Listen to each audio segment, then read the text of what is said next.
দেখতে পাচ্ছেন একটি প্যাকেট, এরকম করে কয়েকটা প্যাকেট এখানে ছড়াছড়ি ছিটানো। মানুষ নিজের ফসল ফলাতে গিয়ে যতটা উপকার করে কিছুটা ক্ষতিও করে।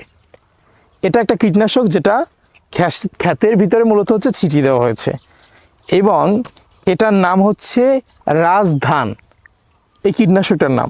এবং এটাতে কীটনাশক ছিল, এটা উচিত ছিল পুড়িয়ে ফেলার, কমপ্লিট হয়েছে দেয়া, তারপর এটাকে পুড়িয়ে ফেলতে হবে, কিন্তু না, তেমনটা হয় নাই।